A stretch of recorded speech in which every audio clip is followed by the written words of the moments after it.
그러면 먼저 단전호흡을 할게요. 이게 단전호흡은 우리가 왜 하냐 하면 우리가 에너지를 얻는 방법, 그 다음에 우리가 몸에 질병이 생겼을 때 어떤 에너지 가지고 우리가 치유를 하게 돼요. 그리고 기술연하는 사람들이 그런 걸 하잖아요. 그거를 이제 단전호흡을 통해서 우리가 기호흡을 해서 우리가 건강을 회복하고 질병을 치유하는 쪽으로 활용하기도 하거든요. 자, 그럼 먼저 이게 단전호흡, 기호흡을 통해서 기의 에너지를 우리가 쓸 수 있을 정도로, 활용할 수 있을 정도로 어딘가에는 모아야 그것을 활용할 수 있게 돼요. 그것을 다른 단체에서 다 하는 것을 단전호흡이라고 하는데, 그러면 지난번에 우리 몸의 단전 중심이 어디냐, 단전이 어디냐고 할 때는 시작한 사람은 단전이 안 만들어졌을 수도 있어요. 그런데 수련을 많이 한 사람은 단전이 크기도 해요. 예? 그죠? 예, 단전이 지금 원래 어디라고 들었어요? 단전이 어디예요? 말로 해보세요. 배꼽 아래? 자, 이렇게 이제 이게 대충 말을 하잖아요, 이렇게. 그러면 지난번에도 설명을 들었듯이 단전의 중심 위치는 이 단전호흡, 기호흡을 시작한 사람은 조금 아래쪽에 있고 그 크기가 작아요. 에너지 덩어리 크기가. 그런데 어느 정도 단전호흡이 많이 수련이 되신 분은 단전의 크기도 크고 중심 위치도 조금 올라가게 돼요. 그래서 오늘은 기본적인 거, 우리가 배꼽 있죠. 배꼽을 우리가 혈자리 이름으로는 신골혈이라고도 하는데, 배꼽 아래 우리가 두치반이라고 하는 그 안쪽, 거기를, 그 앞쪽을 이제 기해라고 우리가 했다고 그랬잖아요. 그거는 기해라는 것은 기의 바다. 기의 바다를 이렇게 한다 그러면은 기에 기가 많이 모인다는 거를 우리가 이 의미로서도 알 수 있겠죠. 그죠? 그러면 그동안에 우리가 아주 편하게 하라고 그래서 어떻게 했어요? 다른 단체도 그렇게 하지만 생각을, 의식을 기의 안쪽. 그러면 옆에서 보면은 요 정도 되겠죠. 그죠? 그런데 이거는 어느 정도 단전호흡이 많이 된 사람은 여기에요. 그런데 단전호흡을 시작한 초기 단계의 사람인 경우에는 기의 안쪽보다는, 제 생각입니다, 기의 안쪽보다는 오히려 모제, 미려, 만나는 요 중심점, 처음에는 요 정도로 두고 하는 게 좋다. 자, 그렇게 말씀을 드렸고, 나중에 잘 되면은 그럴 때는 이제 이렇게 기의 안쪽이 단전 중심이 되기도 합니다. 어쨌든 자기가, 나는 느낌이 어디로 오느냐, 이걸 자기가 한번 중심을 잡고 몸의 감각을 찾으세요. 그리고 지금부터 단전 중심, 내가 생각으로 지금 찾아보세요. 단전 중심. 그리고 거기다가 기를 들이시고 거기다 모아보세요. 네?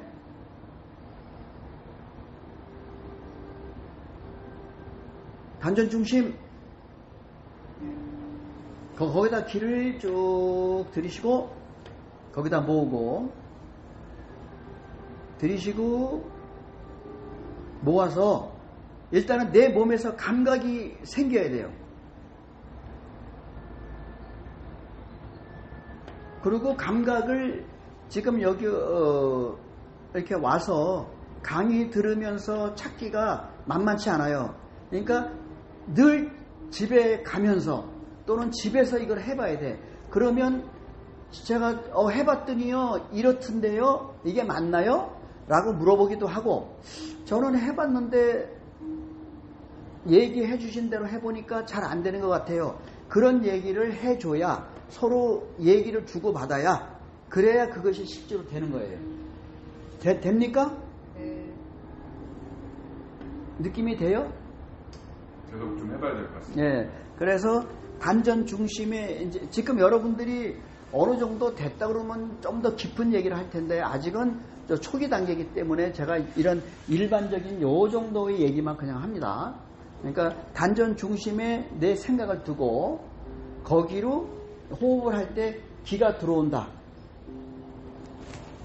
그리고 하복부 쪽에 기가 모인다. 모인 기를 단전 중심으로 내가 생각을 집중한 곳, 그곳으로 모은 기를 압축해서 모은다. 이거를 반복해서 단전의 에너지 기운이 점점 크게 차고 커지도록 한다. 이거는 하루 이틀 만에 되는 게 아니에요. 적어도 여러분들은 만약에 내가 단전호흡, 기호흡을 통해서 내가 뭔가 효과를 보겠다라고 생각을 했다면 적어도 한 번에 한 30회 단위로 한번 집중해보고 한 번에 못하더라도 하루에 여러 번 반복을 기회 있을 때 반복을 해서 하루에 300회 정도는 할 수 있도록 해야 이게 단전의 기가 모인 건가? 라고 본인이 어느 정도 알아차릴 수 있는 상태까지 됩니다. 예? 네. 그래서 그거를 이제 단전호흡이라고 해서 그걸 하는 거예요. 그러면 제가 앞에서 본 모습 요 그려드렸죠? 네. 그럼 요게 대충 알겠어요? 네. 맨 처음에는 중심이 여기라 그랬죠? 보세요.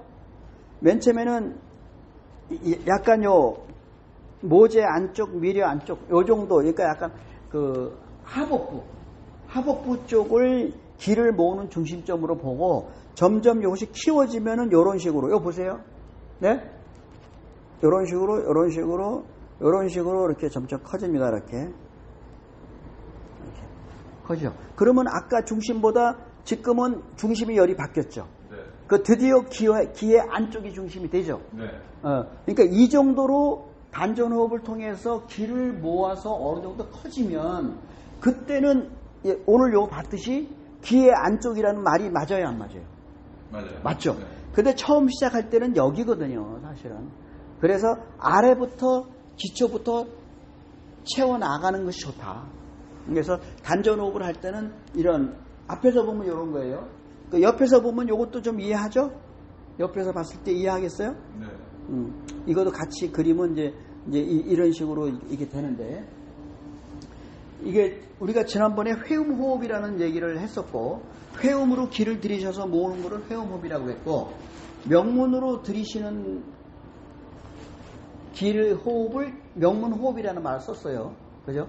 그러니까 여러분이 처음에는 그냥 몸 중심, 단전 중심에다 기를 생각을 두고 들이셔서 모은다는 생각을 하지만 언젠가는 여러분들이 회음으로 기를 들이셔서 모으는 이 강박을 느껴야 되고, 그 다음에 명문으로 들이셔서 기를 모으는 이 강박을 느끼게 돼야, 그래야 자연스럽게 기를 모으는 상태가 될 거예요. 이건 여러분이 실제로 몸으로 해 봐야 됩니다. 그냥 생각만 해가지고 이거 안 됩니다. 실제로 여러분이 그 호흡을 계속 반복해서 해야 돼서 여러분이 직접 한 다음에 나는 어떻게 느껴지더라, 그리고 이것이 감각적으로 어떻게 나는 느껴지던데요? 묵직한지, 열감이 나는지, 진동이 오는지, 정기적인 찌릿찌릿한 느낌이 오는지, 이거를 내가 느껴야 돼요. 저는 어떤 감각이든 느껴지던데요? 그러면 거기서 그 얘기를 듣고서 그러면 이렇게 해보세요. 그 다음에 이렇게 되셨으면 그 다음에는 이렇게 해보세요. 이렇게 해서 해드릴 수 있어요. 근데 여러분이 아무것도 안 하면 이 이상 얘기를 해줄 게 없어요. 그래서 직접 해보시고